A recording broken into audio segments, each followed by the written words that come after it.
मध्य प्रदेश में कांग्रेस बेटी बचाओ अभियान चलाएगी। ऐलान पीसीसी चीफ जीतू पटवारी ने किया। मीडिया से रूबरू होते हुए पटवारी ने कहा कि हर 17 मिनट में एक बच्ची से रेप हो रहा है। प्रदेश में बलात्कारों की संख्या दोगुनी हो गई है। महिला बेटियों को लेकर प्रदेश में सामाजिक आपातकाल आ गया है। देखिए ये खास रिपोर्ट। बीजेपी ने नारा दिया था कि बेटी बचाओ बेटी पढ़ाओ, लेकिन एमपी में कांग्रेस अब बेटी बचाओ अभियान चलाएगी। वजह है एमपी में महिलाओं और बच्चियों से हर दिन होती दुष्कर्मों की घटना। प्रदेश कांग्रेस कमेटी अध्यक्ष जीतू पटवारी ने मंगलवार को कहा, एमपी में बच्चियों के साथ साथ बुजुर्ग भी सुरक्षित नहीं है। हर 17 मिनट में एक बच्ची से रेप हो रहा है। महिला अपराधों के खिलाफ कांग्रेस 3 चरणों में बेटी बचाओ अभियान चलाएगी। कांग्रेस उपवास करेगी और प्रदेश भर में कैंडल मार्च व मशाल जुलूस निकालेगी। इसकी शुरुआत 2 अक्टूबर को गांधी जयंती पर होगी। नव दुर्गा के माता जी के दिन है, जिसमें छठवीं का दिन उस दिन आएगा।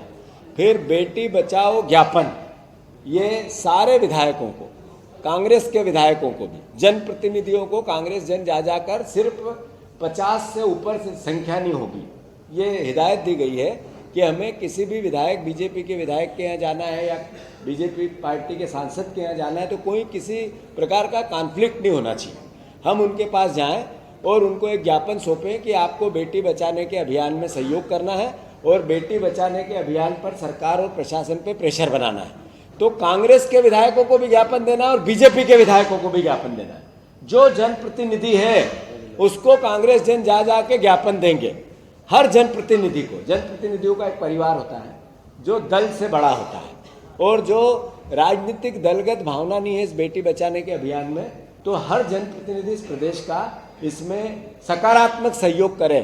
कांग्रेस पार्टी, बीजेपी, अन्य दल, किसी भी जनप्रतिनिधि को इसमें हमने सम्मिलित किया है कि सबको कांग्रेस के कार्यकर्ता ज्ञापन देंगे और 50 से ज़्यादा जनसंख्या कहीं भी नहीं होगी और समय लेके जाएंगे। सब जनप्रतिनिधियों से मोबाइल पे बात करके समय लेके ज्ञापन देंगे। आखिरी जो ये कार्यक्रम है 14 अक्टूबर का, हम भी मुख्यमंत्री के पास 14 अक्टूबर को जाएंगे और उनको अपना ज्ञापन देंगे कि मुख्यमंत्री जी, केवल प्रतिनिधि मंडल 25 लोगों के अगर वो समय देंगे तो उनके पास जाएंगे, वो समय नहीं देंगे तो जो भी सीएस के पास जाए। तो ये कार्यक्रम। जीतू ने कहा, उज्जैन में फुटपाथ पर रेप हुआ। जबलपुर में छात्रवृत्ति के नाम पर 70 बेटियों के वीडियो बना लिए गए।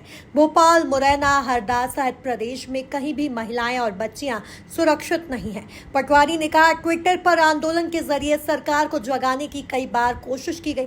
पत्र के माध्यम से मुख्यमंत्री को सुझाव भी दिए, लेकिन हालत में कोई परिवर्तन नहीं आ रहा है। मध्य प्रदेश में हर 17 मिनट में एक बेटी के साथ रेप हो रहा है। अपराधों के आंकड़े लगातार बढ़ रहे हैं। इसका कारण है प्रदेश में न कर्मचारी पूरे हैं, न पुलिस विभाग में हवलदार और न ही टीआई। पुलिस विभाग के स्ट्रक्चर पर 50% कर्मचारी भी नहीं है। बार बार क्रिटिसिज्म किया सरकार का, कई बार चिट्ठियां लिखी, ट्विटर के माध्यम से, विरोध प्रदर्शन के माध्यम से, जगह जगह आंदोलन के माध्यम से सरकार को जगाने की कोशिश की।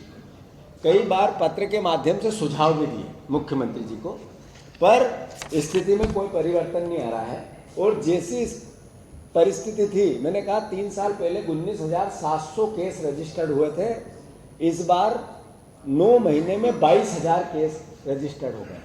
22,000 केस रजिस्टर्ड हो गए महिलाओं के साथ बलात्कार और दुष्कर्म के। और ये पिछले साल 2022 की जो एनसीआरबी के आंकड़े हैं उसमें 38,000, 19,000 से सीधा 38,000 3 साल में ये आंकड़ा पहुंच गया। ये कोई आरोप की बात नहीं है। हमारे विधायक आज मिले थे सीएम से, नेता प्रतिपक्ष जी के नेतृत्व में। हमने चिंता जाहिर की कि मुख्यमंत्री जी, सरकार का दायित्व है इसको कंट्रोल करें, पर विपक्ष का भी एक अपना दायित्व है कि हम सकारात्मक भूमिका निभाएं, इसमें कोई राजनीति नहीं करें। तो हम जाकर अपनी बात कह के आए हैं, मुख्यमंत्री से मिलकर अपनी बात कह के आए हैं कि ये सामाजिक जो गिरावट आ रही है बेटियों के मामले में, ये राजनीतिक एक घटनाक्रम हो सकता है, प्रशासनिक भी इसकी जिम्मेवारी हो सकती है, पर ये सामाजिक और राजनीतिक दलों की भी एक जिम्मेवारी होती है। हम इसमें सकारात्मक भूमिका निभाना चाहते हैं। जैसा मैंने कहा कि मुख्यमंत्री जी ने कहा हमने कंट्रोल कर रहे हैं, ये जैसे उनकी भावना है। अब कंट्रोल कितना होगा ईश्वर जाने, पर अब आप देखो कि बेटियों के अपराध, जैसा मैंने कहा कि 18 वर्ष में भाजपा सरकार में 18 साल में 4,10,000 रजिस्टर्ड अत्याचार अनाचार के केस हो गए। यानी 17 मिनट में एक बेटी के साथ, हर 17 मिनट में एक बेटी। कितनी भयावह स्थिति है कि एनसीआरबी के आंकड़े 2004 भाजपा की सरकार में लगातार जो आंकड़े हर साल बढ़ते रहे, हर साल, मतलब घटने का नाम नहीं लिया। कारण क्या था? न पुलिस कर्मचारी पूरे हैं, न महिला कर्मचारी पुलिस विभाग में सब इंस्पेक्टर हवलदार से लेकर टीआई तक होने चाहिए, वो 50% भी नहीं। जो स्ट्रक्चर है पुलिस विभाग का, वो जो गृह मंत्री जिनके पास है वो बातें बहुत करते हैं, भाषण बहुत देते हैं, पर पुलिस विभाग को जो इक्विपमेंट मिलना चाहिए इन तरह के अपराधों को रोकने के, उसमें हम देश में सबसे फिसड्डी है, बिहार से भी ज्यादा। मतलब जो सबसे नीचे के राज्यों में गिनती आती है वो मध्य प्रदेश की। तो एक तरफ मुंह से अपराध तो नहीं रुकेंगे, भाषण से अपराध तो नहीं रुकेंगे, आपको उसके लिए कुछ तो ऐसा करना पड़ेगा जिसमें अपराध रुके।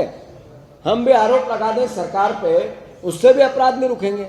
इस सरकार को जागना पड़ेगा, संसाधन। पटवारी ने कहा पुलिस का डर क्यों समाप्त हो गया, क्योंकि नशा बिकता है, इसमें पुलिस की हिस्सेदारी होती है।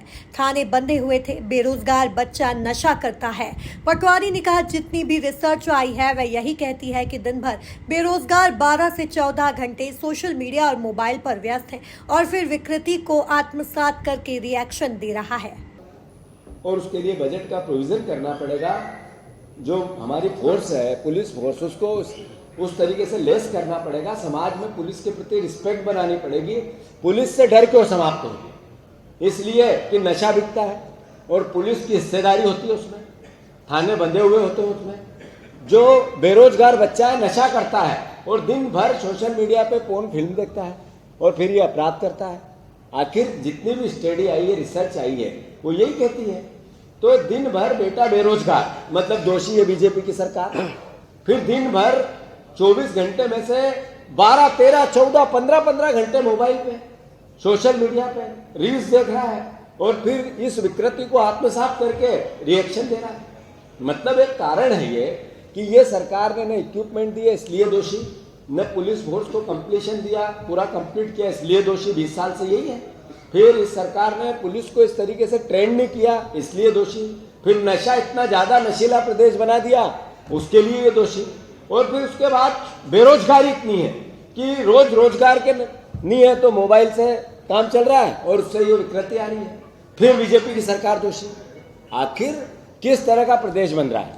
जैसा मैंने कहा कि मध्य प्रदेश में कुल मिलाकर महिला और बच्चियों से हो रहे अपराधों की घटनाओं को लेकर कांग्रेस अब मुखर हो रही है।